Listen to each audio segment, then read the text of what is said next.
Bien, buenas tardes. Entonces, haciendo un breve recuento de lo que hicimos en la clase anterior, nosotros definimos entonces, a partir del teorema de la divergencia de Gauss, encontramos o estamos buscando una solución para las condiciones que se deben presentar cuando estamos hablando de la difracción.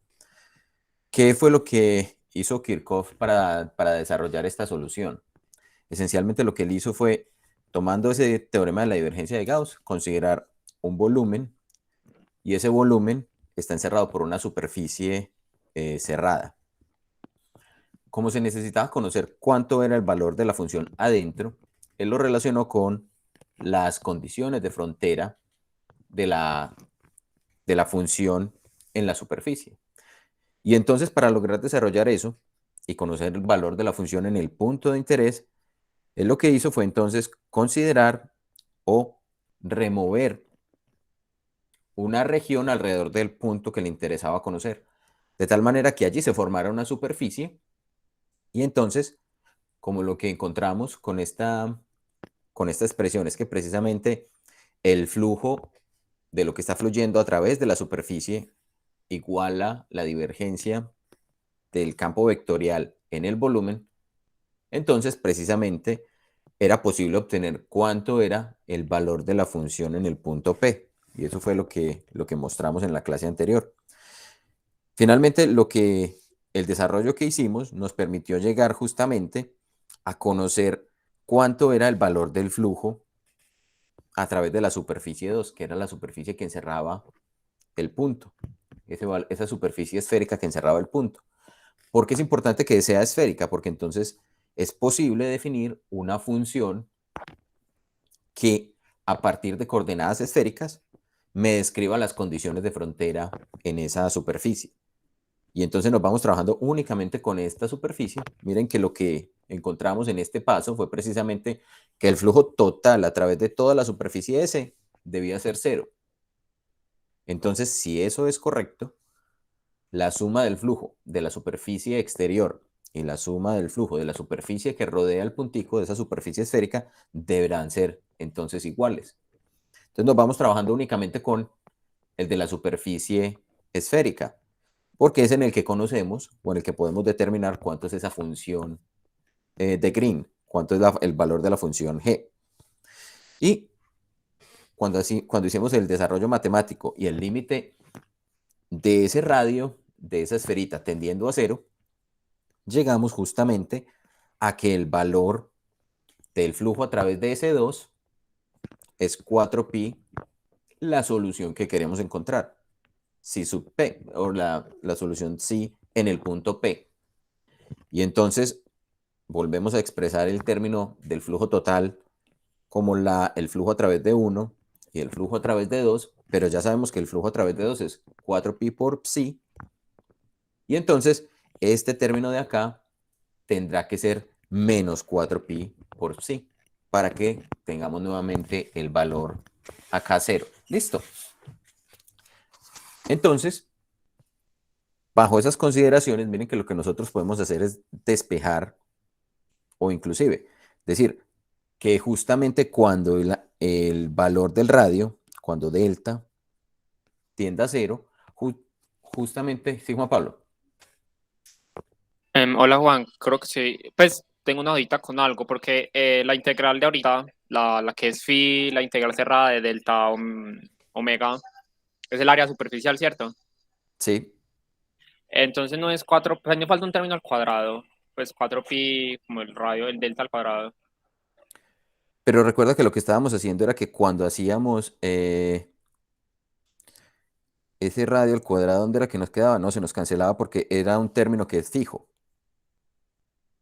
Era ese delta cuadrado que salía acá. Pero eso sería antes de la integración, ¿no? ¿Cómo? Eso sería antes de la integración, o sea, ya cuando uno hace la integración aparecería, es, No, pero acá lo que estamos haciendo es medir, o sea, cuando tenemos solamente la integral con d omega, estamos midiendo el ángulo sólido. O sea, lo que nos va a dar esta integral de sí, sobre toda la superficie, desde omega, es el ángulo sólido que encierra esa superficie, y es 4pi. Es como, por ejemplo, Ah, ya. es como cuando estábamos integrando, por ejemplo, si estuvieras integrando sobre una circunferencia integral de teta sobre toda la circunferencia. Esa integral te da 2pi, que es el ángulo que barre la circunferencia. En este caso estamos encerrando o estamos considerando el ángulo sólido que encierra la esfera, y el ángulo sólido es 4pi. ¿Listo? Sí, señor, muchas gracias. Bien, entonces, como les decía, cuando consideramos que el delta tiende a cero, esencialmente lo que estamos diciendo, o implícitamente lo que estamos diciendo, es que justamente la superficie 1, que es la superficie de afuera, tiende a la superficie total, porque estamos haciendo la superficie 2, la superficie esférica, muy pequeñita. Entonces, despejando la función psi de p, o psi en el punto p, miren que nos quedaría justamente igual a ¿quién? A 1 sobre 4pi, que es este 4pi que estamos considerando acá, ¿sí? Bueno, este menos 4pi. ¿Qué vamos a hacer con ese menos? Simplemente lo vamos a emplear para cambiar el signo de los valores que están en la parte interna. Entonces nos quedará la derivada, miren que estamos considerando este término de acá esencialmente. Esto debe ser igual a menos 4pi por psi. Entonces vamos a considerar simplemente el valor de la derivada de psi con respecto a n,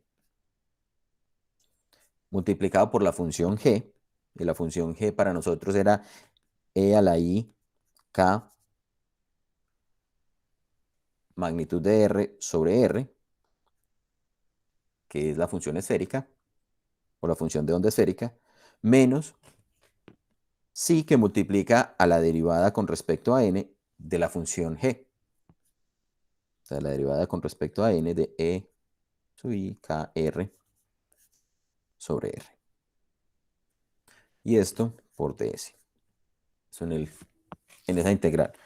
Esta integral recibe un nombre. Vamos a marcarlo por aquí. Simplemente vamos a resaltarlo porque es importante. Esta se llama la integral o el teorema integral de Helmholtz-Kirchhoff.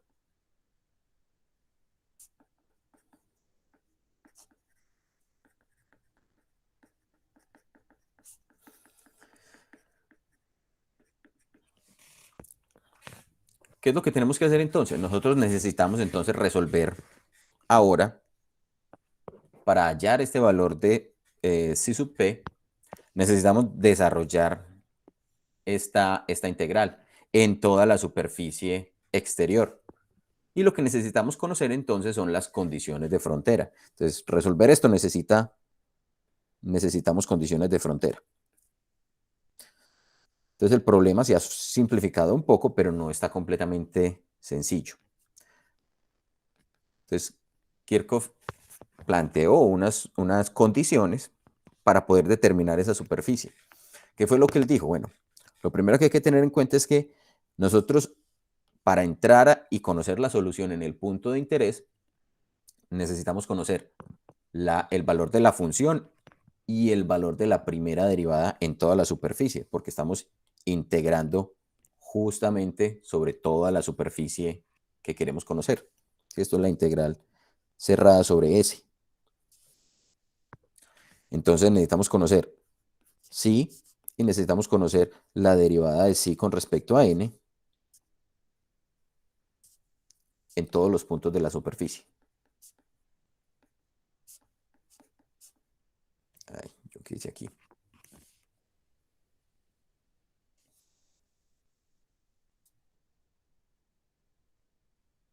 No, usted no.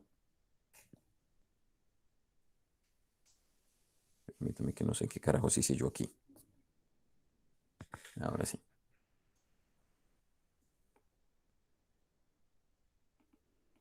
Listo. Entonces, conociendo esas condiciones de frontera, básicamente vamos a ser capaces de encontrar el valor de psi sub p, porque ya podemos entonces integrar y determinar ese valor. ¿Qué es lo que tiene que ocurrir? Pues básicamente, para nosotros conocer esto necesitamos, o sea, para poder encontrar la derivada, necesitamos determinar o necesitamos garantizar que la función sea continua y derivable. Pero también, para poder encontrar la solución, digamos que no vamos a tener el problema, o digamos, no vamos a tener problema en encontrar esa derivada, porque recuerden que la función psi es solución de la ecuación de Helmholtz. Y la ecuación de Helmholtz es una segunda derivada o incluye segundas derivadas espaciales. Entonces, si tiene segunda derivada, deberá tener primera derivada y por lo tanto podremos definir en toda la superficie esas condiciones. Listo. ¿Cómo fue la solución entonces que planteó Kirchhoff para poderlo solucionar?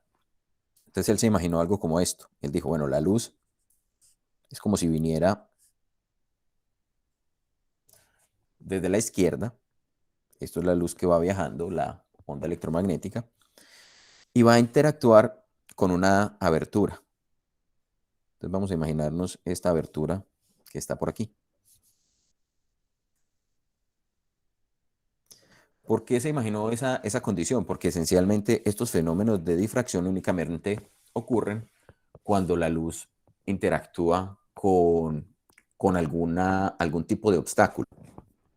Sí, ese obstáculo puede ser una abertura, puede ser un elemento pequeño que esté en el camino de la luz, puede ser un patrón geométrico repetitivo con dimensiones cercanas a la longitud de onda de la luz. Y entonces, bajo esta consideración, miren que él dijo, bien, es justamente aquí donde ocurre el fenómeno de refracción. Perdón, el fenómeno de difracción. No ocurre refracción porque, miren que el medio que estamos considerando antes de la abertura y después de la abertura es exactamente el mismo medio. O sea, esto es aire, por ejemplo, esto será también aire. Entonces no hay fenómeno de cambio de índice de refracción para decir ocurren fenómenos de refracción. No será un efecto reflectivo, porque en realidad lo que ocurre es que la luz pasa a través de la abertura. La luz no se refleja en esta región. Y por último, no será una trayectoria de propagación directa, porque no vamos a tener la sombra geométrica de esta abertura cuando representemos o cuando tomemos una pantalla por acá en un punto. No vamos a obtener la sombra geométrica, que eso fue precisamente los experimentos que Grimaldi desarrolló. Ahora en un momento mostramos un poquito acerca de esos experimentos de Grimaldi para que discutamos qué fue lo que hizo y qué fue lo que nos permitió entonces encontrar que existía precisamente el fenómeno de la difracción. Entonces, él lo que dijo es, bueno, yo necesito una superficie que encierre un volumen. Entonces esa superficie la puso de esta manera, puso esta región de la abertura como una de las fronteras de la superficie, puso una región por acá justo después de la pantalla, como la otra parte de la superficie, y puso una esfera. Entonces, esa superficie está caracterizada por estas tres regiones. La región A, que es la región justamente de la apertura, unas regiones B, que son las regiones donde está la pantalla, y la región C, que es una esfera que está por allí.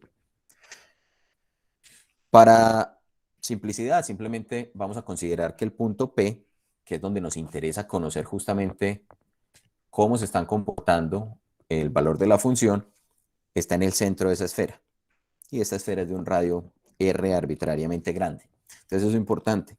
R es muy grande. Y entonces van a entrar lo que se conocen como las condiciones de frontera de Kirchhoff. Estas condiciones de frontera son condiciones que no son estrictamente matemáticas por una razón, porque no consideran los efectos de borde en esta región. Sí, aquí hay un efecto de borde y entonces hay una discontinuidad de la función. Ya vamos a ver por qué se va a dar una discontinuidad y es por la manera como él definió esas condiciones de frontera. Entonces vamos a decir que estas son las condiciones de frontera a tomar. Entonces, por lo general, cuando nosotros estamos resolviendo un problema de ecuaciones diferenciales, En este caso estamos resolviendo una ecuación diferencial a partir de una integral, que es esta que tenemos aquí.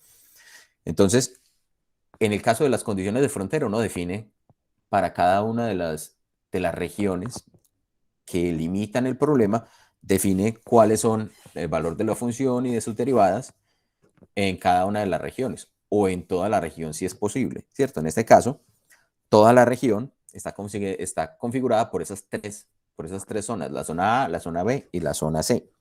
Entonces él dijo, en la zona A, esta es la primera condición de frontera. En A, la función, el valor de la función y su primera derivada son las mismas que si como no existiera la pantalla. Son idénticas a si no existiera la pantalla.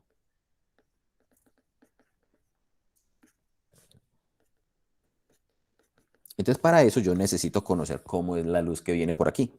Porque básicamente en toda esta región, que es una de las fronteras del volumen que estoy considerando, el valor de la función y de su derivada es la misma que tenía antes de incidir. Listo. ¿Cuál es la segunda condición? En la zona que corresponde a B, o sea, en toda esta zona de aquí, tanto la función como su derivada van a ser cero. Y entonces lo que eso quiere decir es que precisamente en toda esta región, este elemento o esta pantalla que tenemos aquí se comporta como un material que está absorbiendo toda la luz que le está incidiendo. O sea, esta luz que viene aquí está siendo absorbida, pero no está siendo reemitida en esta dirección. Entonces no participa o no contribuye a la cantidad de luz que está llegando a este punto. Únicamente estamos considerando hasta el momento esta cantidad de luz que viene por aquí. ¿Listo? Y por último, y es muy importante, en C, si yo quiero conocer las condiciones de frontera, que sería la función psi y la función derivada de psi con respecto a n, no necesito conocerlas porque resulta que es que están tan lejos que todavía, cuando yo estoy analizando el punto, no le han alcanzado a contribuir nada a la energía que está en esa posición o a las condiciones de la luz que se está propagando que proviene de acá. Entonces, como decir, esto sí tiene una contribución, pero está tan lejos que no ha alcanzado a aún, digamos, introducir ningún tipo de perturbación sobre el punto P. ¿Listo? Entonces, en C, las contribuciones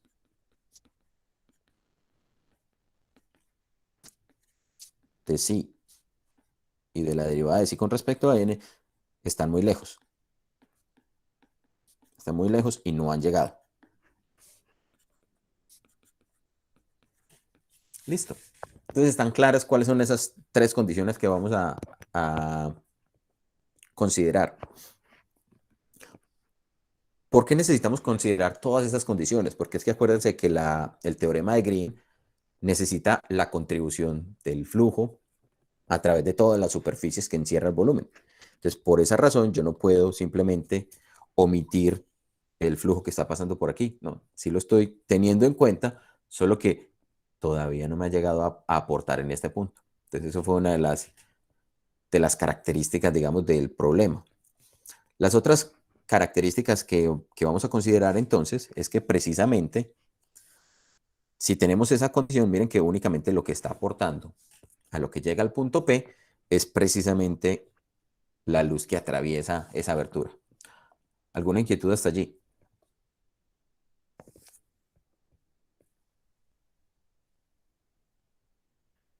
Bueno, entonces asumiré que el silencio es porque está siendo claro. Entonces ahora vamos a mirar cómo resolver o cómo expresar a partir del conocimiento de que esas son las condiciones de frontera, cómo resolver entonces y cómo hallar esa función psi en ese punto P. Entonces vamos otra vez a dibujar aquí la pantalla. Vamos a considerar otra vez el punto P por aquí. Listo. Vamos a dibujar por acá la esfera muy grande,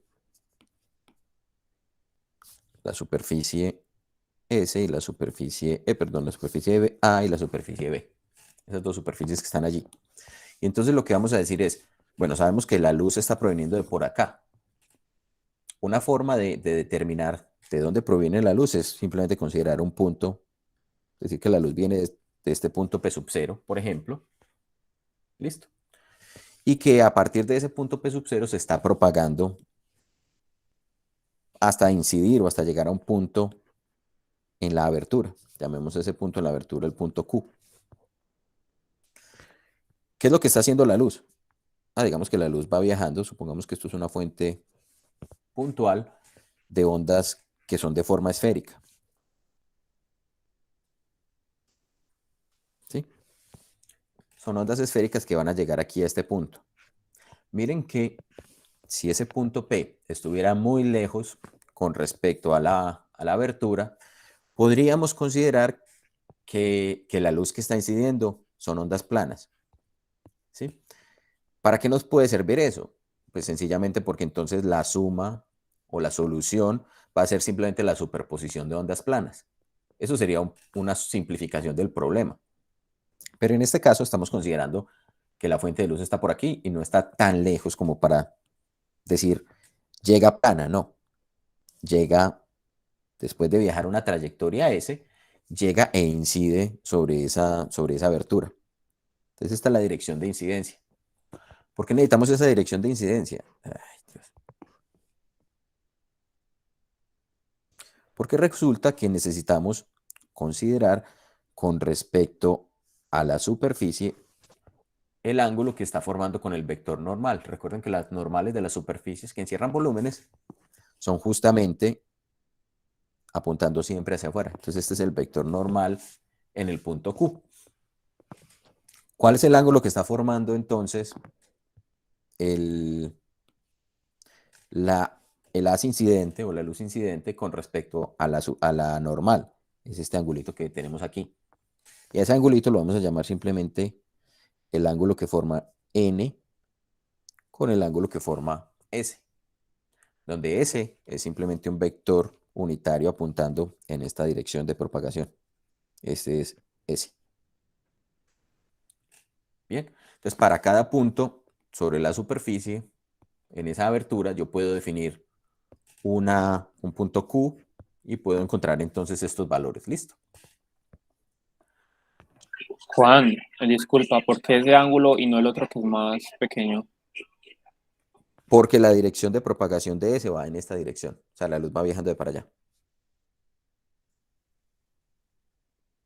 Pero o sea, nosotros no tomamos el ángulo pues cuando, pues, antes de pasar al otro medio, por así decirlo. Pues aunque estos son dos medios, esos medios son iguales, uno no toma es como antes de que pase al otro medio. No, pero acuérdate que como estamos haciendo la derivada direccional, debemos considerar el coseno del ángulo de esta proyección, o sea, de la dirección de propagación o del vector de propagación con respecto al de la superficie normal en el que está incidiendo. Entonces, por eso tomamos todo este ángulo aquí grande.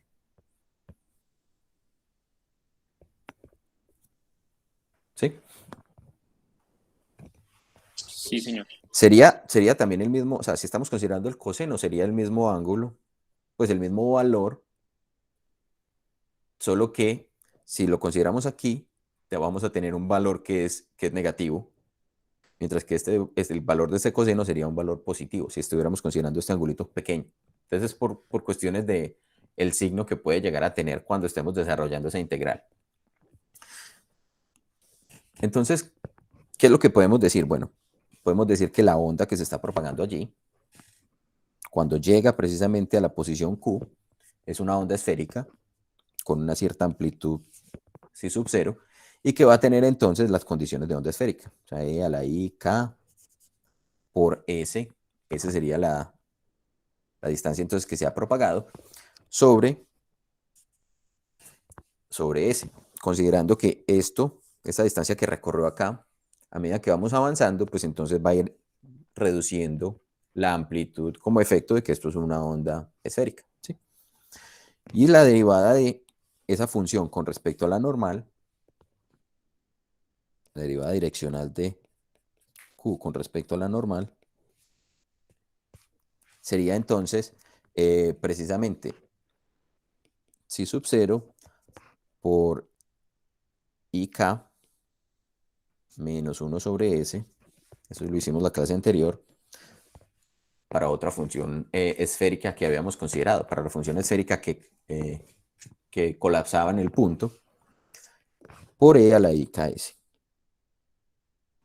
Y por el coseno, en este caso, por el coseno del ángulo que forman esos dos, el ángulo entre N y S. Entonces esos son los dos valores de la función justamente en este punto. Listo. ¿Qué sigue? Sigue considerar lo que pasa con la luz cuando está interactuando desde acá hasta acá, ¿cierto? Para llegar a este punto P. Entonces ahí vamos a considerar otra distancia. La distancia, la vamos a llamar la distancia R. Sí, esta es la distancia R que es recorrido, que no necesariamente va a ser igual al radio este que habíamos considerado de la superficie C. Sí, es posible que esa distancia sea mucho menor que la distancia R de esta esfera que está encerrando ese volumen. ¿Listo? Entonces, si tenemos eso en consideración, miren entonces que ahora vamos a decir, ¿quién es el que me conecta lo que ocurre en la frontera con lo que ocurre en el interior? Es precisamente la función de Green. Entonces vamos a considerar esa función de Green. Esa función de Green es una función entonces que necesita conectarme los puntos en la frontera, que son los puntos Q, con los puntos en el interior, que son los puntos P. Entonces también vamos a decir que ya habíamos dicho que esa función que nos permitía de pronto conectar eso era una función de tipo esférica, E a la I K R sobre R. ¿Sí? Si hacemos la derivada de E a la I K R sobre R, bueno, entonces acá esto nos va a formar también un ángulo, que sería el ángulo que forman estos dos. ¿Sí? Sería este ángulo que tenemos acá. A ese ángulo podemos llamar el ángulo que hay entre la normal y R. Entonces, esa derivada de esa función, la derivada de g con respecto a la normal, entre q y p, lo podemos expresar como también, como es una derivada de esa función esférica, sería i por k menos 1 sobre r, por 1 sobre r, por e a la i kr, y por el coseno justamente del ángulo n y r. Cuando reemplazamos esos valores en ese teorema integral que teníamos por acá, ese que pusimos acá en amarillo, vamos a traerlo otra vez.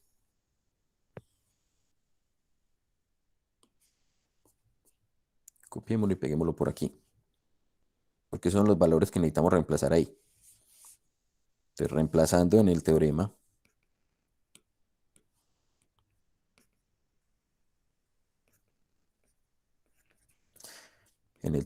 integral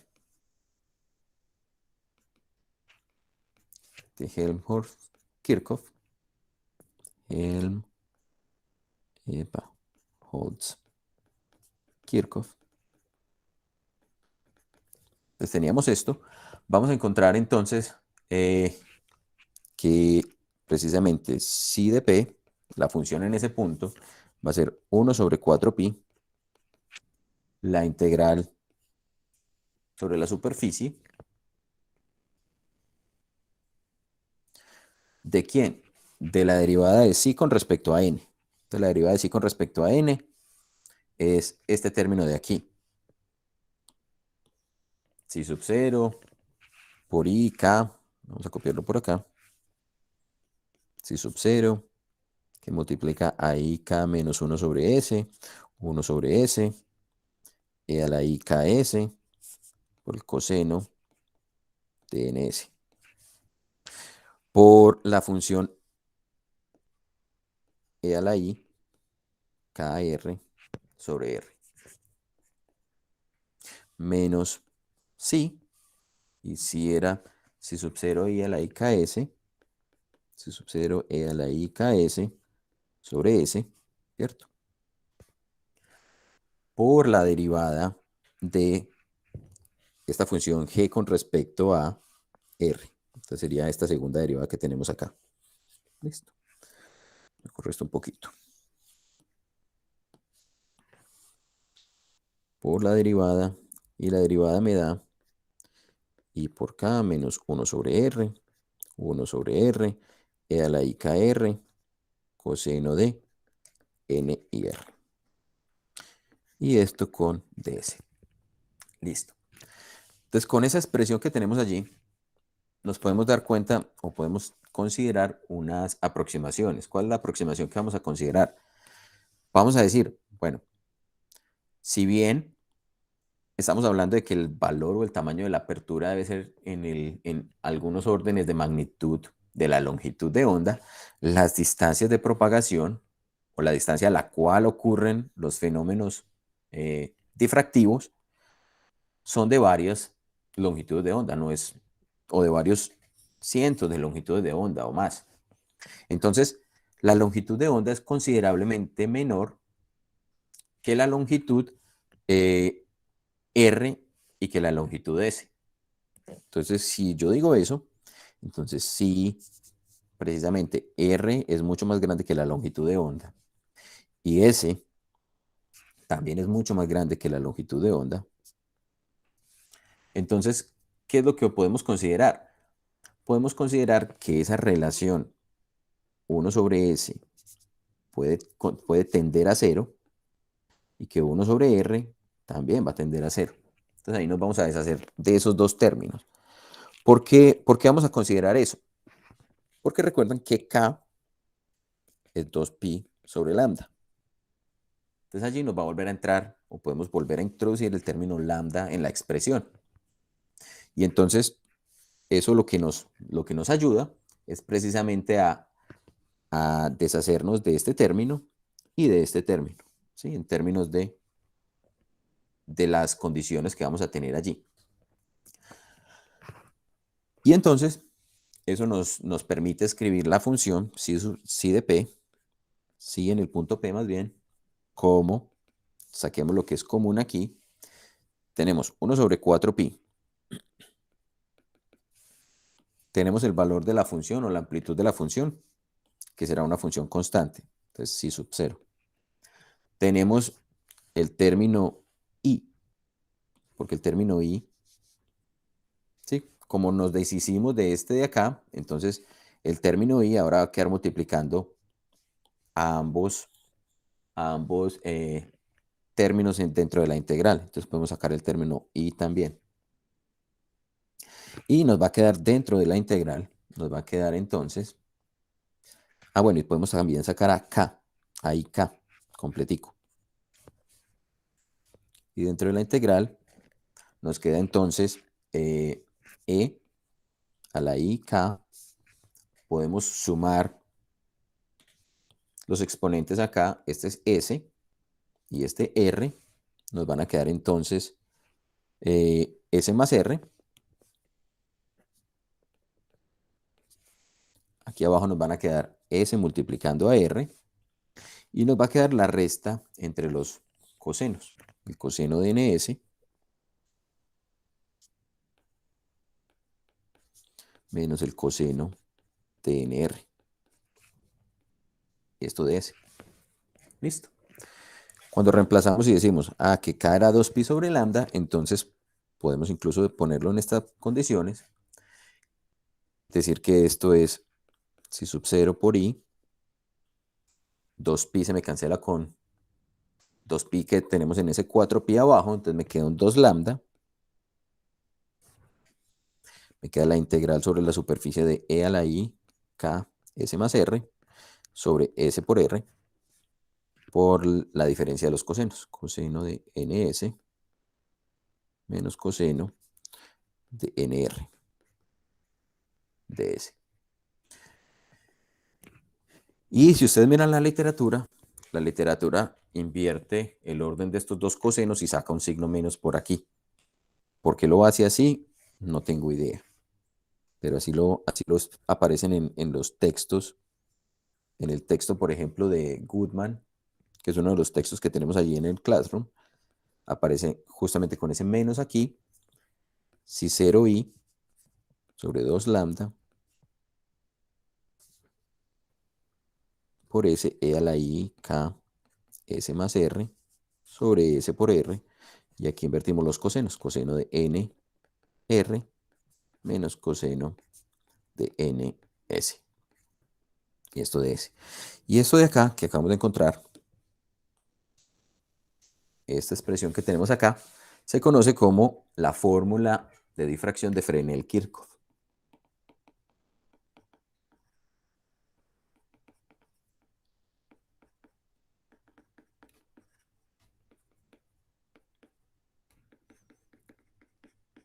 ¿Sí? Fresnel fue el que propuso la forma de determinarlo y Kirchhoff fue quien le puso la generalización matemática.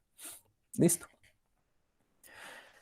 Entonces, cuando necesitamos resolver el problema de la difracción en términos exactos, debemos aplicar esta fórmula de Fresnel-Kirchhoff. ¿Sí? Sin embargo, aplicar esta fórmula es complicado, pues esencialmente porque necesitaríamos conocer las condiciones de frontera en todos los puntos. En algunas ocasiones, pues las fuentes pueden ser puntuales y por lo tanto vamos a conocer el perfil aquí. Pero en otras ocasiones el frente de onda que va llegando o que va a llegar a interactuar con esa abertura puede ser muy complejo y entonces resolver esa ecuación puede ser un problema. Sin embargo, hay unas fórmulas generalizadas, unas simplificaciones que permiten encontrar, digamos, algunos parámetros o simplificar estos parámetros de tal forma que resolver la ecuación o esta fórmula de difracción no sea tan complicada. Vamos a hablar de una de ellas. Vamos a empezar a introducir las diferentes simplificaciones que nos vamos a encontrar en la difracción. Entonces, una de ellas se conoce como el principio de difracción o el principio de Huygens-Fresnel. Listo. Cuando tenemos entonces unas ciertas condiciones. ¿Cuáles son esas condiciones? Necesitamos, primero, que la distancia S, que es la distancia de la fuente, sea mucho más grande que la apertura. Entonces, cuando eso ocurre, a esa S simplemente vamos a decir que S va a ser S sub 0 para todos los puntos de la abertura.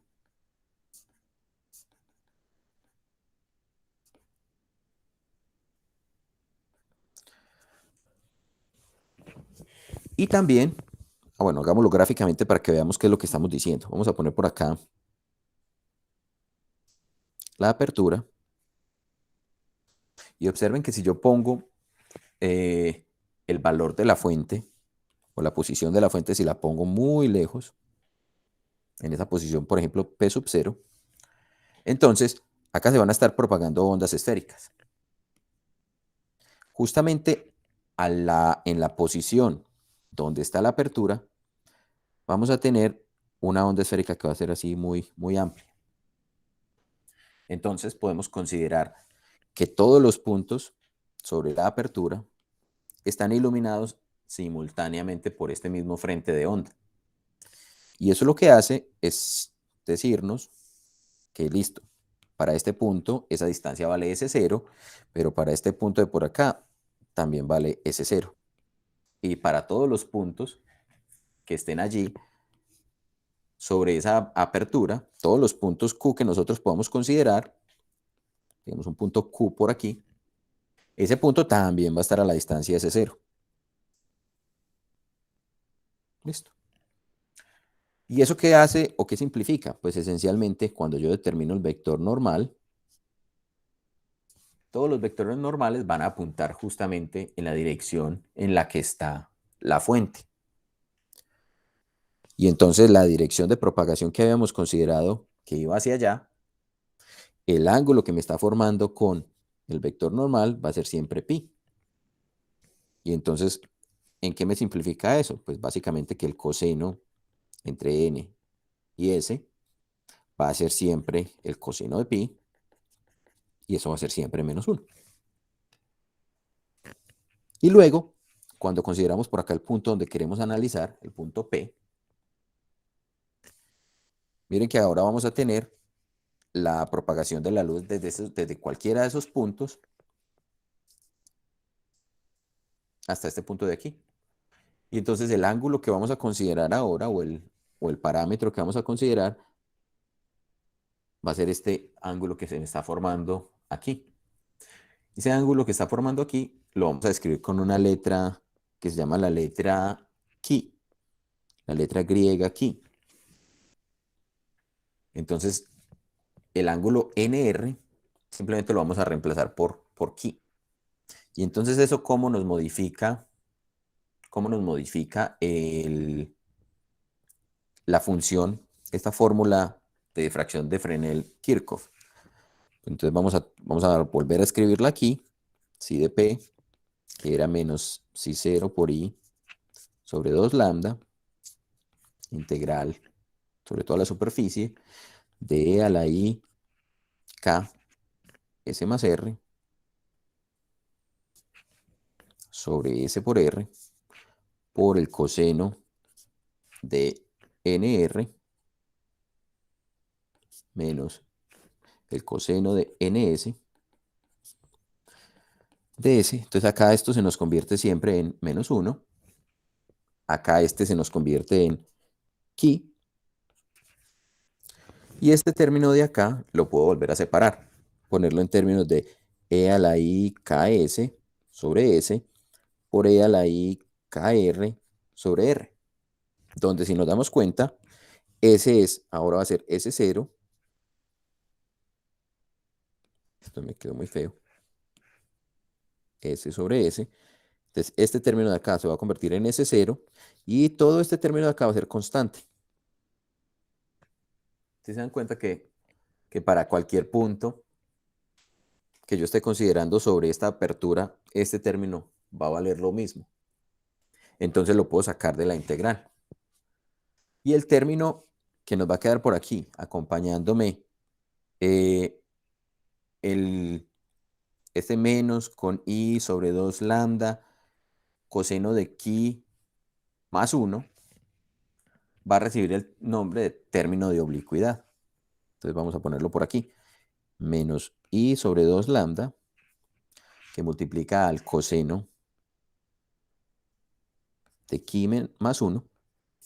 Lo vamos a llamar una función k de x, o k de chi más bien, y se llama factor de, o se va a llamar factor de oblicuidad de Kirchhoff.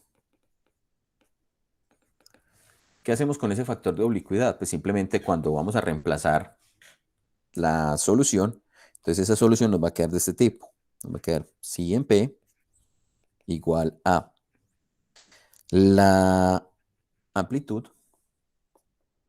psi 0, multiplicando al término que podemos sacar constante a la I KS0 sobre S0, la integral sobre la superficie, de E a la I KR sobre R, multiplicando a ese parámetro K de chi de S. Entonces miren que este término de acá pues es mucho menos tenebroso que el que teníamos anteriormente. Un poquito más simplificado. Entonces esto se conoce como el principio de Huygens-Fresnel. ¿Qué es lo que estamos considerando aquí? Esencialmente que la iluminación es puntual. Esto es con iluminación puntual. Listo.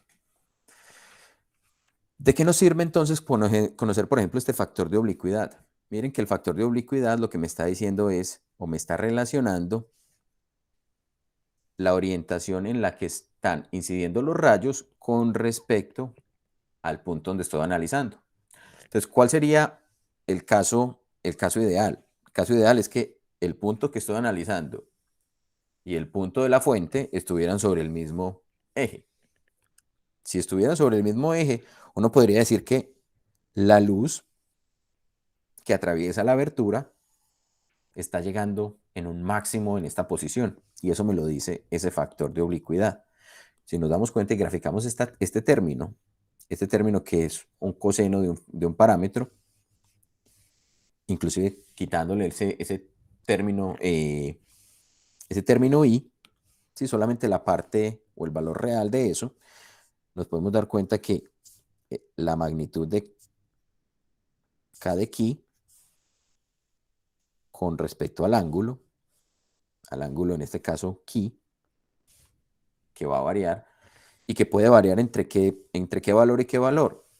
Pues digamos que el ángulo puede ser tan grande como que la luz esté incidiendo por acá casi en esta orientación, o que la luz esté incidiendo justamente por acá y tomar todos los valores que puede haber entre este punto y este punto. Entonces, si graficamos eso entre menos pi y pi, nos damos cuenta o nos vamos a dar cuenta que es un pico que alcanza su máximo cuando es cero, sin importar o independiente de la longitud de onda. La longitud de onda lo único que hace es que ese parámetro sea más o menos grande en valor absoluto, pero siempre va a estar aquí centrado justamente en cero. Entonces, ¿eso qué es lo que nos dice? Pues que esencialmente, si yo tengo acá esa abertura, la máxima intensidad la voy a obtener justamente cuando el punto fuente y el punto de interés P están justamente alineados, porque miren que ahí el ángulo que está formando el anormal con respecto a la dirección de la propagación es pi, y el ángulo chi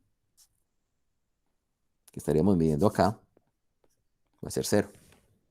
Entonces, cuando chi es cero, justamente vamos a tener el máximo valor.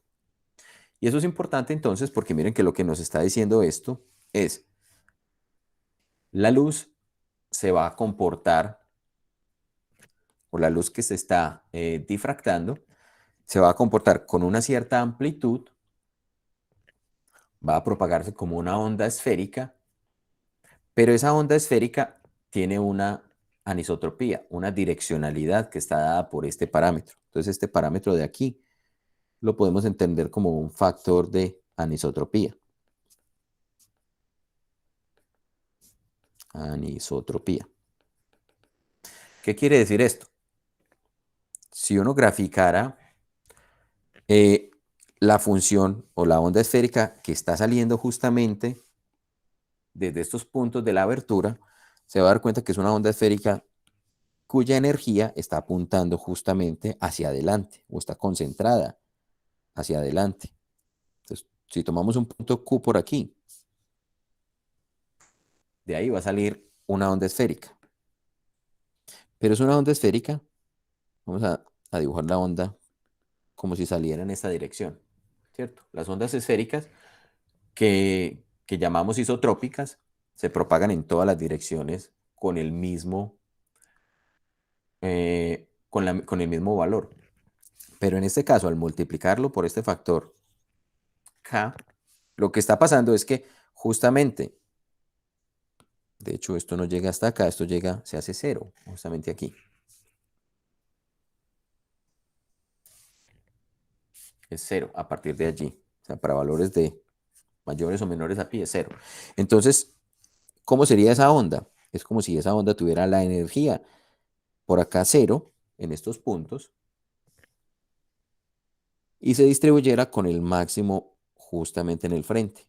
O sea, es como si esa onda fuera una onda cuya energía va apuntando en esa dirección. Entonces, máxima en esta región frontal.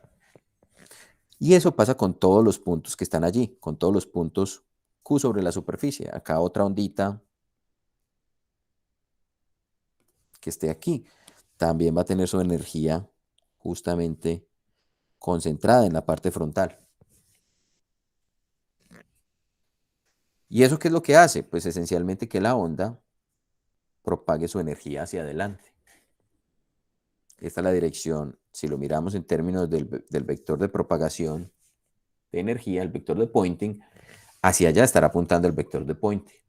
Nada de la energía se va a reflejar o se va a devolver, que es una de las cosas que ocurre si tuviéramos el fenómeno, por ejemplo, de reflexión. En reflexión, parte de la energía va para allá, pero en este caso, toda la energía apunta hacia allá. Esa es una de las características del fenómeno de difracción. ¿Alguna pregunta, comentario, muchachos? Los veo muy silenciosos.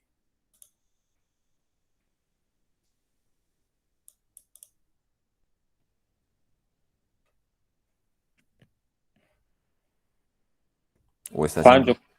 creo que tengo, no sé si una duda, es que ahorita cuando estábamos comenzando a hacer ese desarrollo consideramos las regiones A, B y C que vos dijiste, y que en B, perdón, no, no, pues la función y la derivada eran cero. Sí. Y entonces en esta configuración de apertura, la difracción no sucede justamente pues, por los bordes de la apertura. Entonces, si no estamos considerando, pues no estaremos considerando pues, como lo que yo entiendo es lo que causa la difracción ahí, entonces no podríamos estar hablando de difracción. Pues es así o en qué estoy equivocado.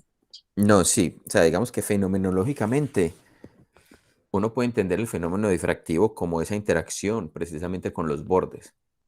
Lo que pasa es que matemáticamente el modelo difractivo, o sea, para conocer cuánta es la energía que llegó acá, este modelo que propuso Kirchhoff aún permanece como el modelo estándar adecuado para determinar cuánto es la energía. ¿Qué es lo que pasa? Kirchhoff lo que hizo fue plantear el problema de esta manera y mostrar que coincidía con la experimentación. Entonces, a pesar de que no está diciendo aquí en estos bordes pasan cosas que generan la difracción, únicamente con considerar el aporte de la energía que va viajando por aquí, se puede describir lo que está pasando más allá de esa pantalla con la abertura. Sí, Muy curioso entonces que así funcione. sí, la verdad, creo que aún no me llega el conocimiento en óptica como para poder refutar o decir por qué no, porque sí funciona. Es posible que haya otros modelos que, que no sean el modelo estándar, que sí permitan también determinar o digamos, que contemplen alguno de las formas geométricas o de la contribución de lo que la frontera está realizando sobre la difracción.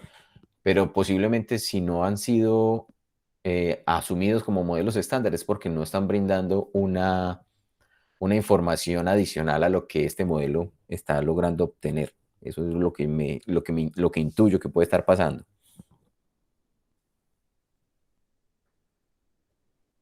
Listo, porque mira que de todas maneras, acá estamos considerando unos fenómenos o una propagación de la luz que no es la propagación de la luz a través de, a través de rayos o directa, como la consideraríamos si no estuviera la pantalla. Aquí estamos poniendo unas consideraciones para la propagación y para que la luz llegue a cierto punto, como las que consideramos por aquí, ¿cierto? Estas contribuciones, mira que son contribuciones que dependen de cierta direccionalidad.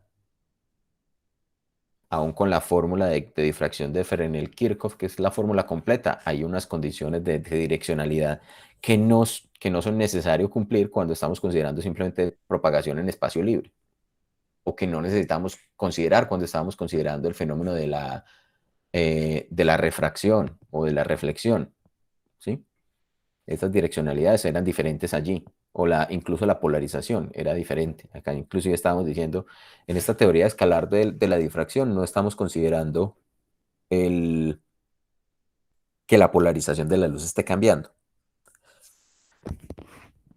Listo.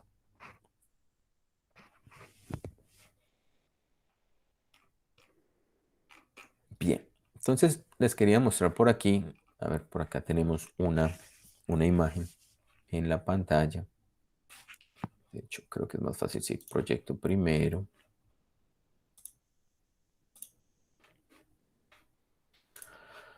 Y les comparto la pantalla por aquí.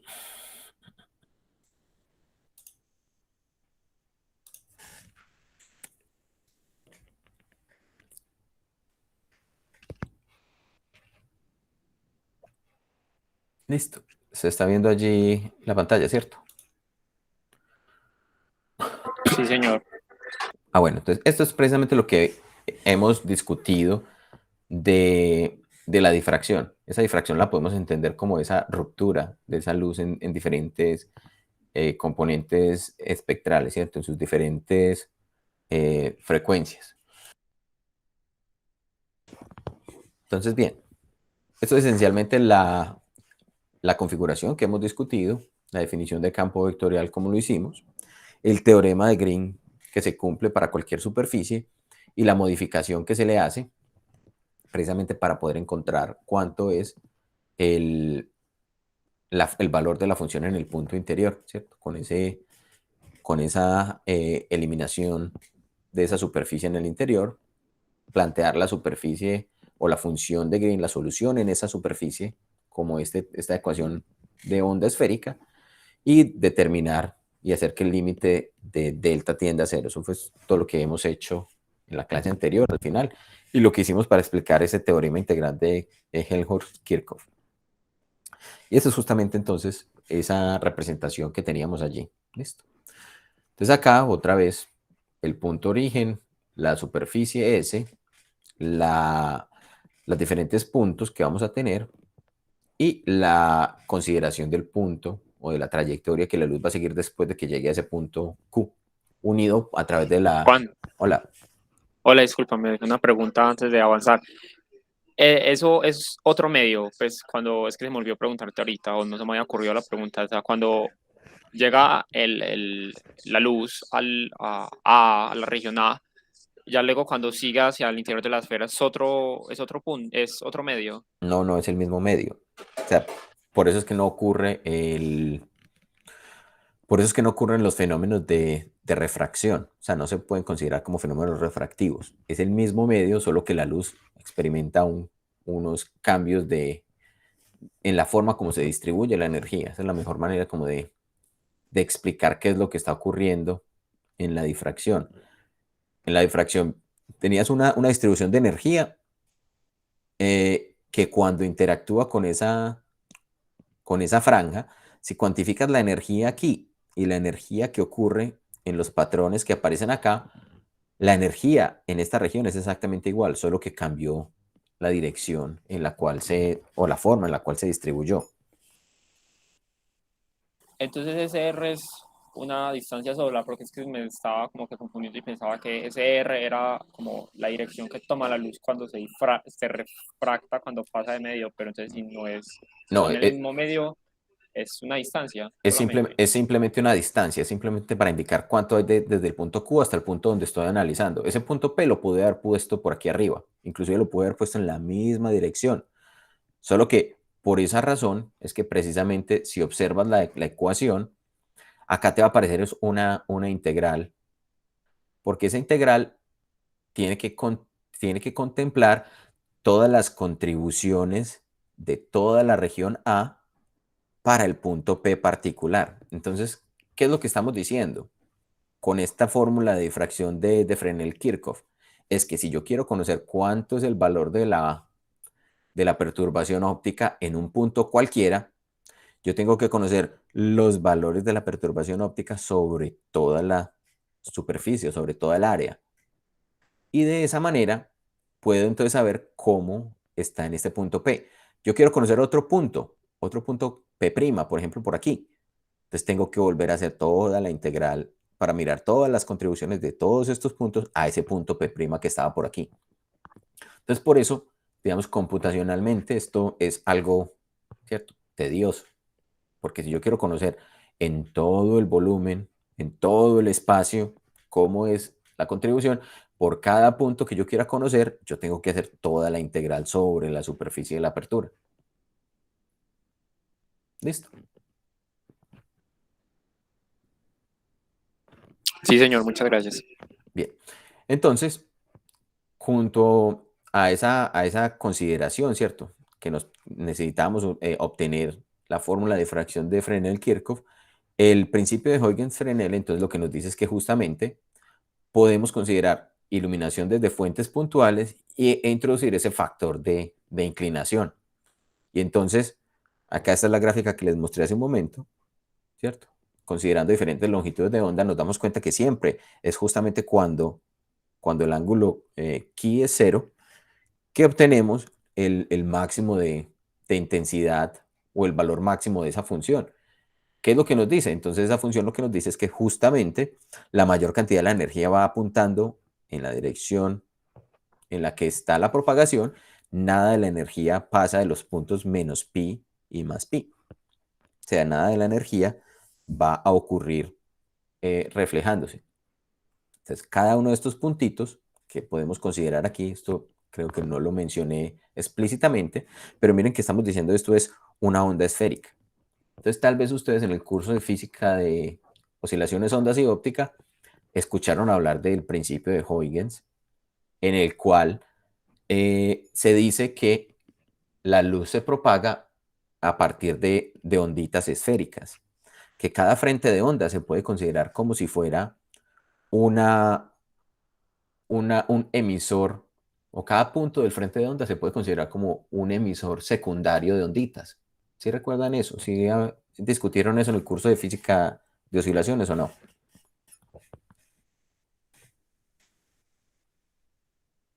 Díganme si sí, díganme si no, porque si no, Yo recuerdo que nos dicen que en la difracción, pues en la apertura, cada punto se vuelve una fuente de ondas esféricas, es lo que yo recuerdo, nos dicen. eso, exactamente. O sea, ese es el principio de Huygens. Pero Huygens, en el momento en que lo desarrolló, Huygens es de los 1600, ¿cierto? Siglo XVII, él consideraba eso simplemente como si fuera una observación puramente geométrica. Y entonces, yo comparto otra vez la pantalla aquí y para poder entonces mostrarles como qué es lo que nos dice ese principio de Huygens, básicamente. Yo creo que me... Sí.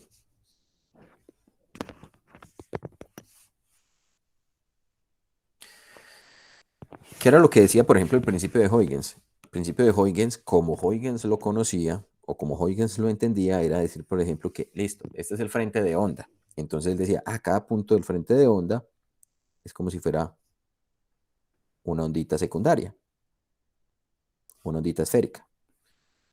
Y entonces, si se toman las tangentes a esas onditas, se me genera el siguiente frente de onda. ¿Sí?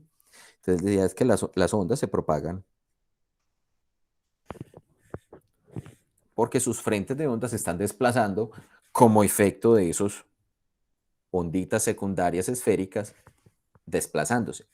Lo que Huygens no consideró o no tuvo en cuenta cuando propuso su principio, que simplemente lo tomó geométrico, era cómo es la distribución de la energía, porque precisamente en esa época pues no se conocían eh, o no se tenían en cuenta esas contribuciones energéticas de que esa onda estaba aportando precisamente o tenía una direccionalidad definida como por el vector de Poynting.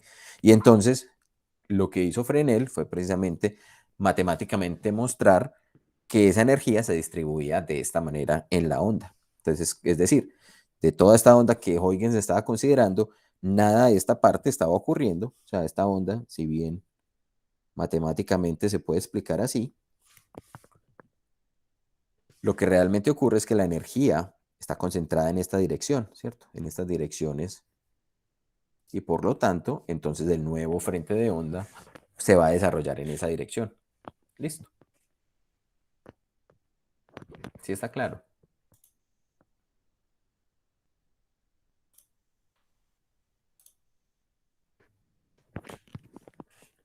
Hola. ¿Sí? Bueno, asumiré que Sí, sí. señor. Listo. Entonces, cuando, por ejemplo, graficamos esas onditas, entonces esas onditas, sí, precisamente en cada punto se van a ver así. ¿Por qué estamos diciendo que este sería el caso de la iluminación desde fuente puntual? Porque estamos considerando que en la fuente puntual todos los puntos acá sobre la apertura están recibiendo la misma iluminación, como efecto de haber dicho que estaban a la misma distancia de la fuente. Entonces, para cualquier punto, yo quiero conocer eso, simplemente sumo las contribuciones. Miren que cada punto de la apertura va a tener su propio ángulo chi, y por eso acá en esta integral el ángulo chi está aquí metido, porque el coseno del ángulo chi va a estar variando para cada punto sobre la apertura, para conocer cómo es la distribución energética en ese punto. Si lo quiero considerar y quiero decir, no, es que resulta que ahora tengo unas fuentes que ya no son puntuales, sino fuentes extendidas. Entonces lo que va a ocurrir es que precisamente vamos a tener una variación en este término de acá. ¿Sí? Miren que acá la amplitud la habíamos dejado, la habíamos sacado, toda esta amplitud la habíamos sacado por fuera, considerando que únicamente dependía de una fuente puntual, pero en este caso miren que lo que haríamos es simplemente introducir nuevamente el término psi de q, o cómo es la función, cómo varía a lo largo de esta superficie o de esta apertura, para poder conocer entonces cuánto es la contribución de toda esa superficie a ese nuevo conjunto de puntos. Listo. Bien. Si discutimos un poquito acerca de Grimaldi, no voy a contar esto un poco porque es algo que Román describe, pero en esencia, Grimaldi fue un científico italiano que vivió en la ciudad de Bolonia. Y Bolonia es una de las ciudades más importantes en el Renacimiento, entre el Renacimiento y el siglo de oro de la ciencia, o sea, todo el siglo XVII, en todo lo que tiene que ver con aspectos científicos.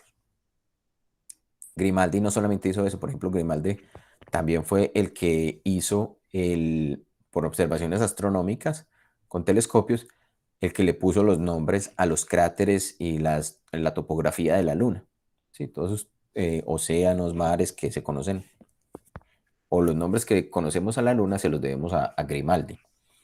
Pero Grimaldi entonces no fue el único o sea, que consideró esa teoría ondulatoria, o el que describió la teoría ondulatoria, sino que miren que después, en siglo XIX, este señor Arnold Sommerfeld describe la difracción como una desviación en la propagación rectilínea de la luz sin que medie reflexión o refracción. Miren que acaso esa descripción corresponde con lo que Grimaldi había dicho 150 años antes, o sí, casi 200 años antes, en el que decía que precisamente la luz se propagaba en forma rectilínea, se propagaba por reflexión, por refracción y por el cuarto medio que él llamó difracción. ¿Sí? Para entender un poquito de qué es lo que hizo Grimaldi, estos fueron los grabados de los experimentos que él hacía. Él tenía entonces un cuarto oscuro en el que se generaban aperturas, y él hacía que esos haces de luz que pasaban por las aperturas pasaran por unos obstáculos. Esos obstáculos entonces bloqueaban la luz y eran de diferentes tamaños. Entonces, ¿qué es lo que él escribía? Él decía, por ejemplo, la luz incidente sobre una superficie blanca y pulida. Entonces, esta superficie de aquí que tenemos en la parte inferior es la superficie blanca y pulida que él usaba como pantalla. Iluminará una base IK. Entonces, ¿qué es lo que él estaba esperando? Él estaba esperando que hubiera luz que llegara hasta esta región, considerando que la luz que viajaba en trayectorias rectilíneas, ¿cierto? En esa época la única concepción de la luz era, era que la luz viajaba en trayectorias, o que la luz era corpuscular, no que la luz era ondulatoria. Entonces miren que si uno proyectara la luz que viaja directamente a través de estos dos agujeros, iluminarían esta región. Si uno considerara incluso los rayos que van inclinados, que pasan por este borde y por este borde, se esperaría que iluminaran justamente hasta N, y si el rayo pasara desde este punto a través de esta abertura, pues iluminará justamente hasta O. Entonces, ¿qué es lo que Grimaldi esperaba? Esperaba que a partir del punto ON o de esta región ON, todo fuera oscuridad absoluta, pero él no fue capaz de lograr eso.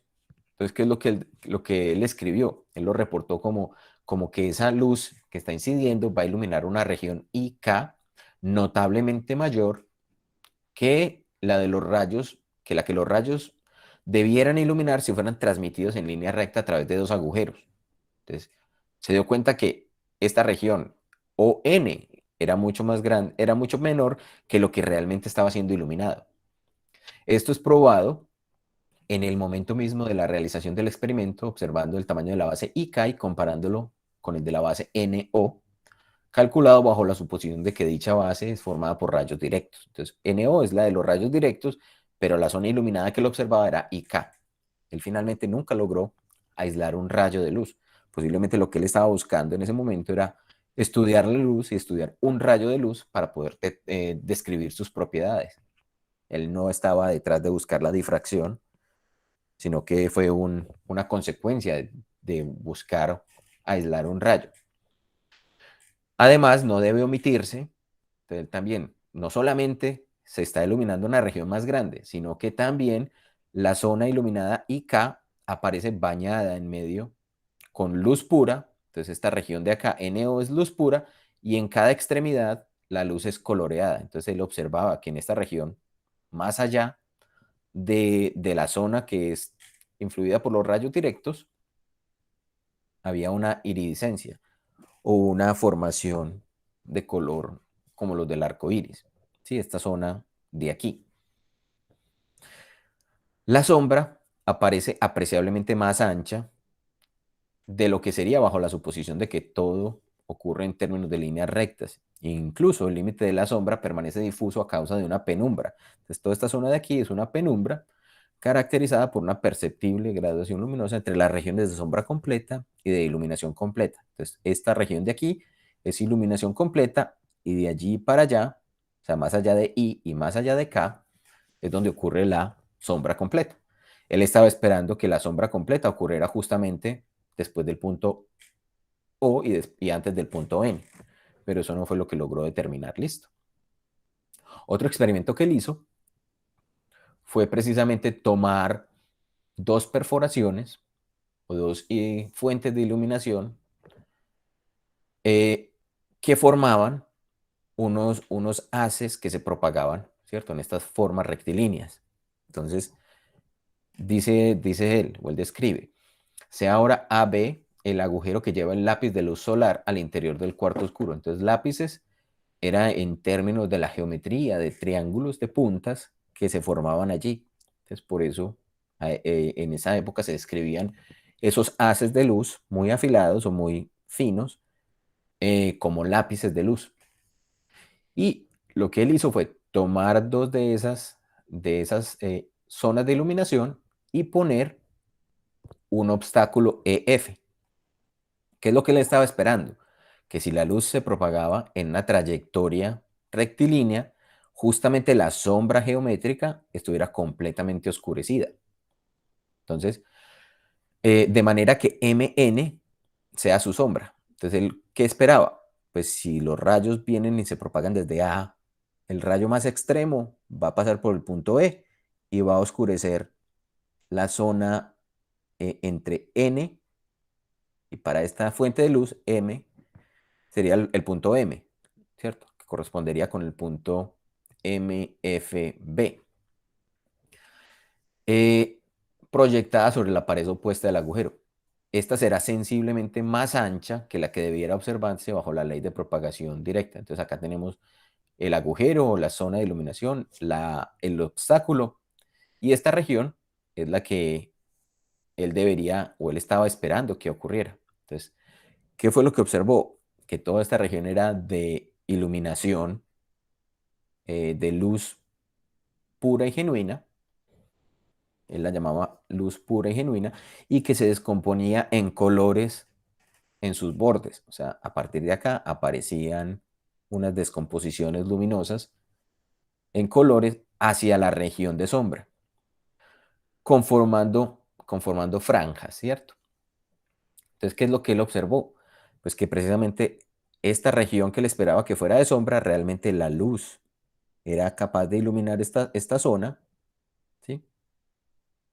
Un objeto iluminado, y eso fue una de las cosas que más controversia causó cuando se publicó este libro, es que precisamente era posible oscurecer un objeto iluminado agregando luz a la que ya estaba recibiendo. Entonces eso fue una de las cosas que... Ay, a ver, esto se me está perdiendo. Entonces vamos aquí, más atrás, aquí. Eso. Esta zona de aquí se observaba precisamente una iridiscencia, esa coloración. Y ya en esta zona GH sí estaba la oscuridad absoluta. Esa era la que él esperaba que fuera completamente oscuro, pero no ocurría así. Listo. Bien.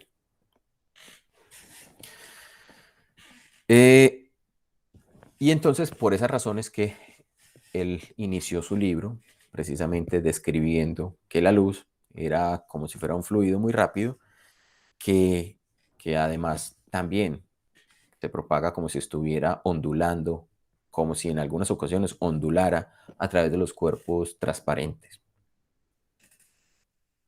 ¿Sí? Bien. Otra de las características o de las historias interesantes acerca de la difracción ocurre con precisamente Agustín Fresnel. Agustín Fresnel fue un científico francés y él lo que demostró precisamente era la presencia o desarrolló una teoría de la difracción que presentó en 1815. La Academia Francesa fue la que hizo eh, un concurso abierto para que por, por fin se pudiera determinar cuál era la naturaleza de la luz. Entonces, Fresnel tenía un amigo que se llamaba Arago, que es este señor que aparece por aquí, Dominique François Arago, que ya sabía pues de que Fresnel había trabajado precisamente en algunos experimentos y en alguna teoría para la luz, y le propuso que escribiera y presentara su teoría a ese concurso. La teoría que Fresnel propuso fue precisamente esta teoría que estamos estudiando y que incluso eh, propone que es posible entonces, a partir de que la luz atraviese unas ciertas aperturas, pueda generar iluminación a pesar de que haya obstáculos en la trayectoria rectilínea de la luz. Entonces este señor que aparece por aquí, Siméon Poisson, que también era un científico francés muy reconocido y que había trabajado en muchas áreas, sí, es posible que ustedes hayan escuchado del señor Poisson en otros ambientes, como por ejemplo la mecánica de materiales. La constante de Poisson es una de ellas. Eh, Él inmediatamente rechazó esta teoría y dijo, no, porque según su teoría, si yo pongo un obstáculo voy a obtener iluminación. Eso no tiene sentido con la trayectoria o con la trayectoria que la luz debe seguir. Y si yo pongo una apertura, lo que es peor, si yo pongo una apertura de cierto tamaño e ilumino, voy a obtener oscuridad. Y eso a él le parecía que era contra natura,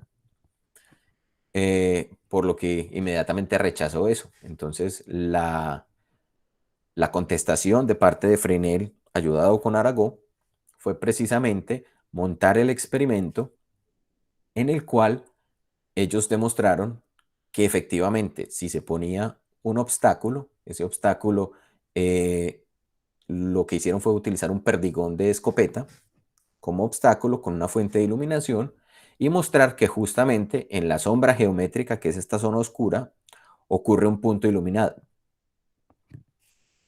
Y también mostrar que cuando se tiene una apertura, no es necesario, o sea, la luz no va a iluminar ciertas zonas si se cumplen ciertas condiciones. Entonces a ese punto, irónicamente, se le conoce como el punto de Poisson, porque Poisson precisamente describió y dijo, esto no puede ocurrir, y sí, efectivamente, el punto sí podía ocurrir de acuerdo a la teoría, y experimentalmente se mostró que sí existía. Y entonces ya en 1818 se aceptó esta teoría como la teoría de difracción de la luz.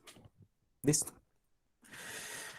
Feynman, que tal vez ustedes lo hayan escuchado mencionar, uno de los profesores de física científicos más famosos del siglo XX, describe en su libro de lecturas o de clases de física, un libro que si no lo tienen, muchachos, se lo recomiendo para que lo lean y que lo tengan dentro de su biblioteca. Él dice que nadie ha sido capaz de definir la diferencia entre la interferencia y la difracción de manera satisfactoria. Es solo una cuestión de uso y no hay especificidad importante física entre la diferencia que hay entre ellas. O sea, no hay una diferencia básicamente entre interferencia y difracción. Lo mejor que podemos hacer, hablando burdamente, es decir que si existen o si solamente tenemos pocas fuentes, por ejemplo, dos, estaremos hablando de interferencia y que el resultado lo vamos a llamar entonces interferencia. Pero si existe un número muy largo de fuentes, la palabra será difracción o la palabra más comúnmente utilizada será difracción. ¿Eso qué es lo que nos permite definir? Nosotros vimos que las ondas pueden interferir constructiva o destructivamente. Cuando hablemos de interferencia hablaremos un poco más de la interferencia de la luz, pero efectivamente lo que, o el proceso que estamos haciendo es precisamente hablar de la difracción como el fenómeno general y la interferencia como un caso particular. ¿Sí? La interferencia, entonces, por lo tanto, lo expresaremos o lo entenderemos como si fuera un fenómeno de tipo difractivo donde únicamente estamos considerando pocas fuentes, dos fuentes, por ejemplo, ¿sí? Que fue precisamente lo que conocíamos como el experimento de Young. Bien, les quiero, paremos por aquí esta presentación.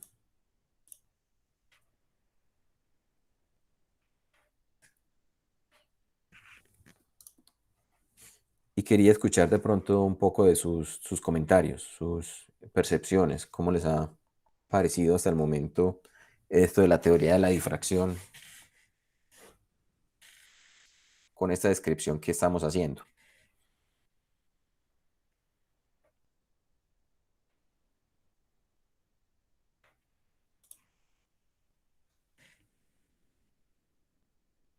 Pues a mí el desarrollo matemático me parece como algo enredado, pero esa cita del libro de Feynman me parece muy interesante porque así tiene todo el sentido. O sea, la difracción se puede ver como, como un caso particular de la difracción, y es que así es como uno le enseñan, a uno le dicen que cuando pues, que se producen esas fuentes de ondas circulares o esféricas y se interfieren. Entonces es cierto, o sea, pues es como un caso particular de la interferencia y no lo había visto así, es una manera interesante de verlo. Sí, entonces lo que podemos hacer es, o sea, los caminos que podemos seguir aquí son, o podemos ver la interferencia primero y decir, la difracción es el límite cuando las fuentes se incrementan, o al contrario, como lo estamos haciendo nosotros, que es decir, la difracción es el caso genérico y la interferencia es simplemente un caso particular en donde vamos a considerar únicamente dos fuentes que vamos a tener allí. Listo. Bien, voy entonces otra vez a compartirles por acá la pantalla, el tablerito, para que hablemos de otra aproximación que podemos encontrarnos cuando estamos considerando, y también les presento otra vez, cuando estamos considerando entonces la difracción.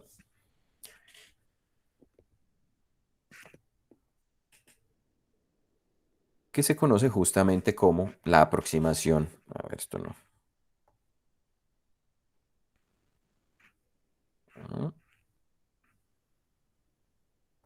Ahí está. Usted, ahora sí. Aquí era donde íbamos. Se conoce como la aproximación paraxial.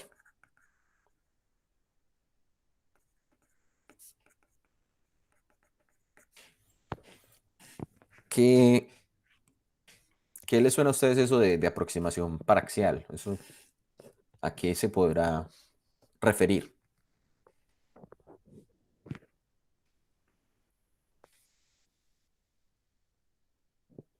Carol.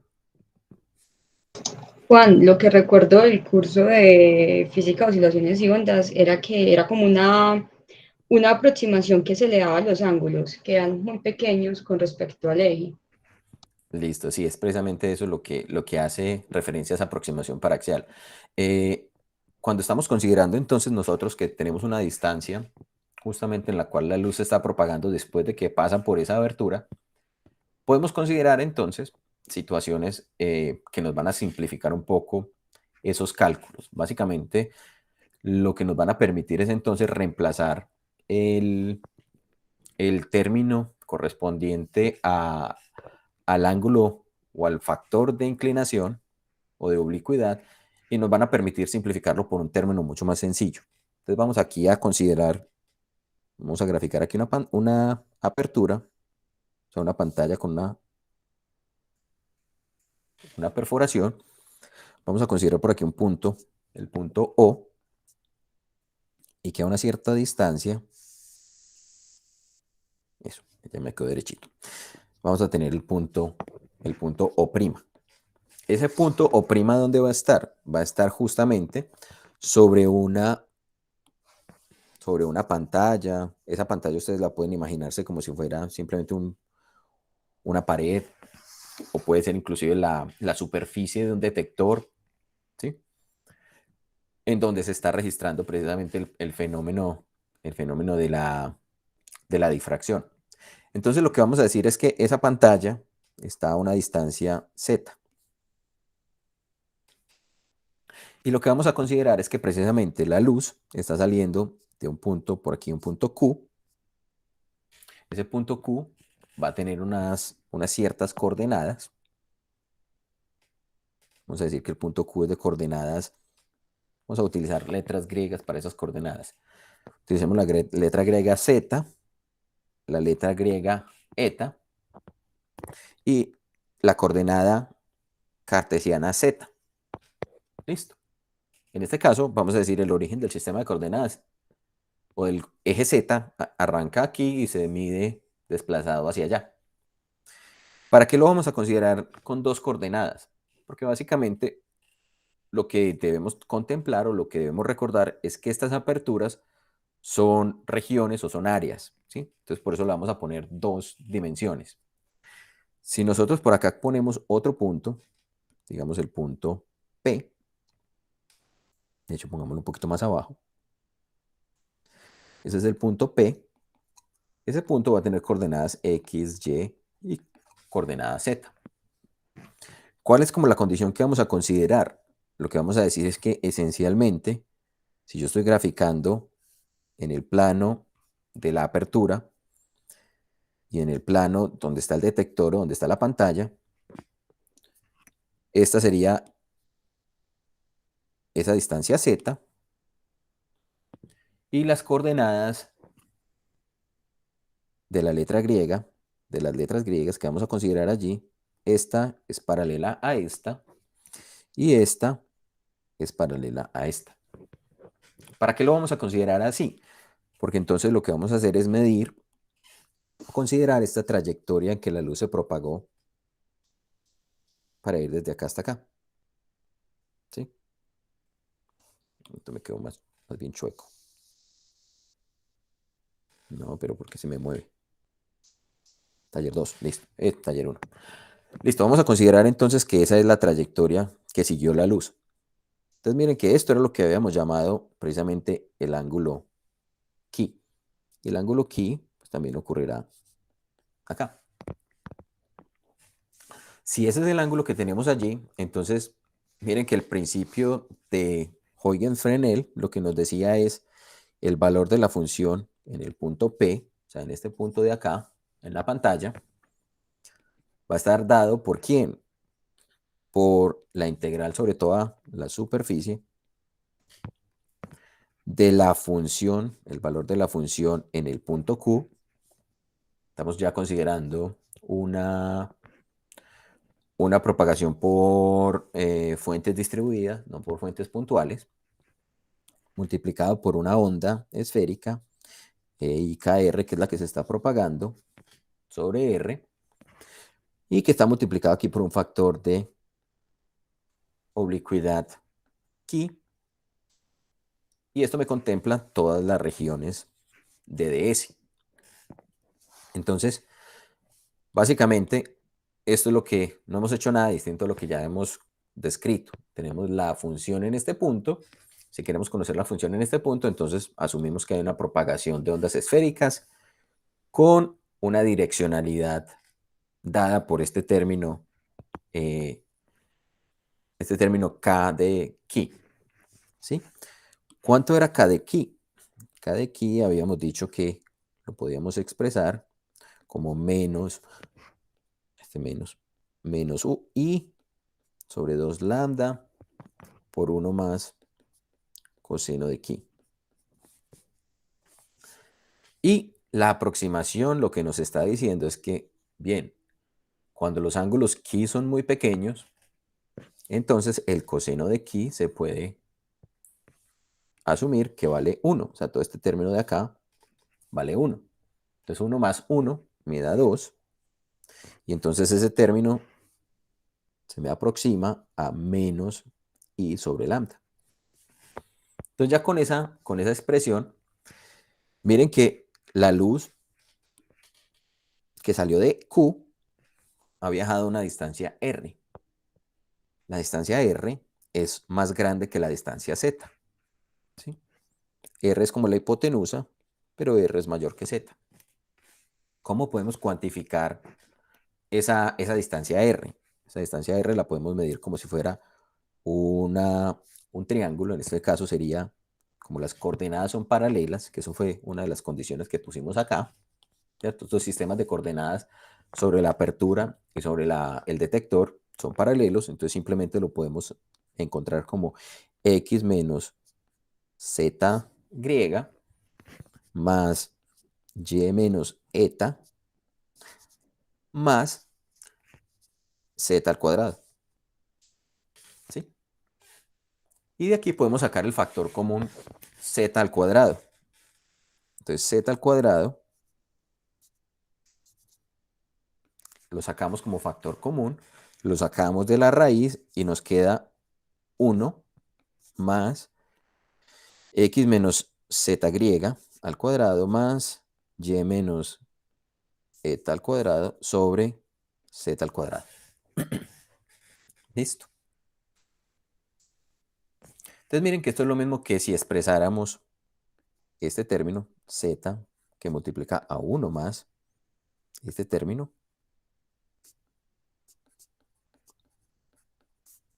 sobre z cuadrado a la 1 medio. Listo. ¿Para qué nos va a servir eso? ¿O por qué lo queremos hacer de esa manera? Porque vamos a utilizar el binomio de Newton.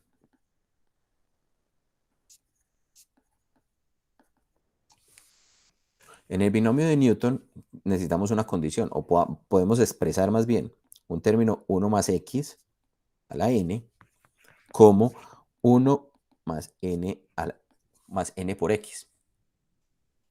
¿Sí? Eso bajo la consideración de que x es mucho menor que 1. Entonces miren que este término que tenemos acá cumple esa forma del binomio de Newton, donde esto es el 1 y esta es nuestra parámetro x y estamos elevándolo a la 1 medio. Entonces, utilizando ese binomio de Newton, yo puedo decir que R es aproximadamente, aquí estamos en el término de las aproximaciones, entonces todo esto es las consideraciones que hacemos para la aproximación paraxial, sería Z que multiplica a 1 más el exponente es 1 medio, entonces bajo el 1 medio y me queda x menos z griega más y menos eta al cuadrado sobre 2z cuadrado. Sí, me deshice de esa raíz por medio de esa aproximación. Y luego, entonces miren que puedo volver a meter la z.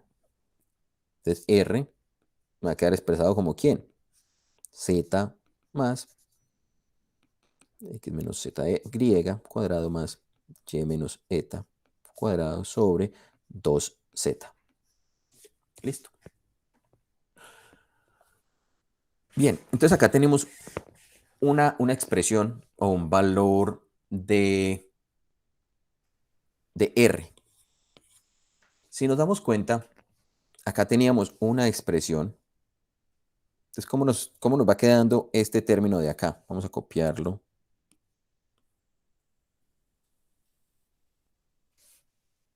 Dupliquémoslo y pongámoslo por aquí.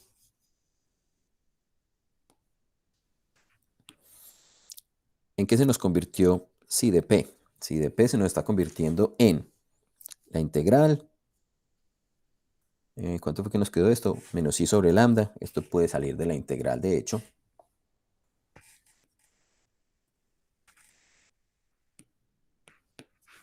Nos queda menos i sobre lambda, integral sobre s, psi de q, e a la i kr sobre r de s.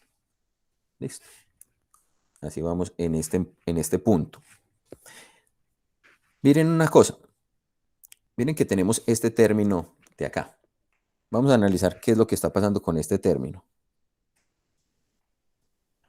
Con este término, básicamente, lo que tenemos es un producto de dos funciones.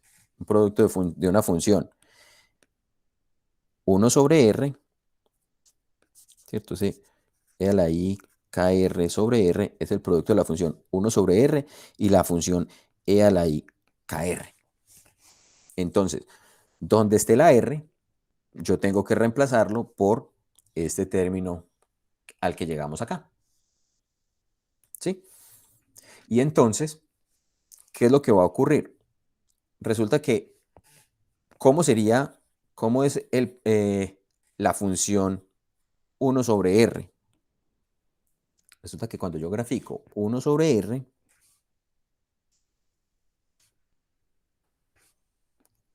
para los valores de r, esa función es una función que decae, ¿sí? Y que es asintóticamente hacia valores, o sea, asintóticamente, cuando r es muy grande, esto tiende a 0. Cuando r, entonces pilas que esto es importante, cuando r cambia en esta región, ¿sí? Por ejemplo, yo tengo un valor de r y le sumo un delta r y llego hasta este punto, ¿cuánto está cambiando la función? Está cambiando desde acá hasta acá. Entonces, el cambio que sufre esa función cuando r es muy grande es muy pequeñito. Esto es la variación de 1 sobre r. Entonces es muy pequeño. ¿Para qué nos va a servir eso? ¿Por qué queremos hacer eso? Porque resulta que nosotros podemos decir que en lugar de poner este valor r en esta posición, lo que vamos a hacer es poner el valor de z. Simplemente para simplificar, porque es que miren que r se parece mucho a z. Entonces, para que nos quede más simple la expresión, lo que hacemos es decir, entonces simplemente vamos a considerar y de p como menos i sobre lambda, la integral con s, phi de q, ya no llamémoslo phi de q, llamémoslo phi de z griega eta, que es el valor de la función justamente en la apertura, que va a estar multiplicado por ¿quién? Por 1 sobre z, porque lo que estamos haciendo es quitarnos ese 1 sobre r y convertirlo a 1 sobre z, y que me va a multiplicar a e a la i, k, y ahora sí pongo al r. El r, que era el que habíamos encontrado por aquí, que era z, más x menos z' cuadrado más y menos eta cuadrado sobre 2z. ¿Sí? Sí. Y ds. De hecho, ds lo podemos reemplazar por d z, z griega y de eta. Epa. Listo. Entonces, si vieron lo que hicimos allí. Ahora bien, ¿por qué no hacemos lo mismo acá arriba?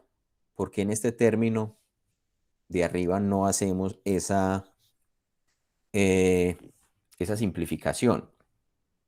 Porque resulta que en ese término de arriba tenemos justamente un término armónico, es decir, términos que van a incluir sumas de senos y cosenos y cuyo argumento, si está variando, puede cambiar muy rápidamente y puede afectar el término que vamos a obtener acá. Entonces, este término es mucho más sensible a las variaciones que lo que es este término de acá. Porque recuerden que esto de aquí, e a la i k, es una suma de senos y cosenos con este argumento.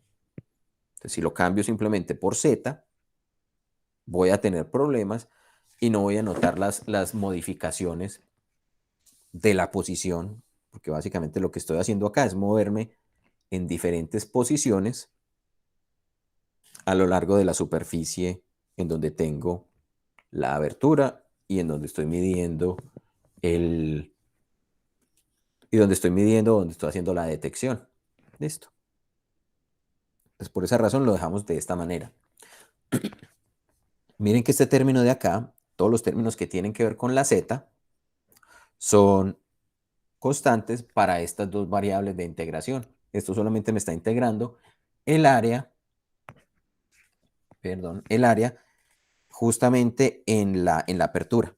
Entonces, podemos expresar esto como si de P igual a menos I sobre lambda por Z por E a la I KZ por la integral sobre toda la superficie de la función en Z griega eta por E a la I K, que solamente me va a contemplar a quiénes, me va a contemplar a x menos z más y menos eta al cuadrado sobre 2z de z griega de eta. Y este término que tenemos aquí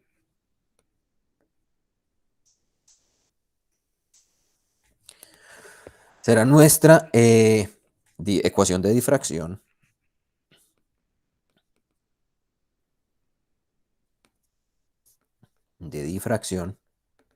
con aproximación parcial.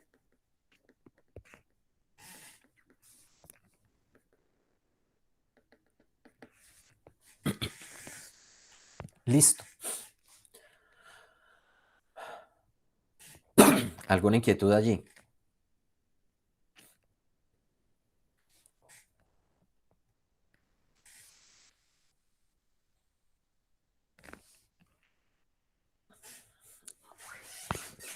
Muy bien. Entonces, si no tenemos ninguna inquietud, comentario, voy a parar la grabación.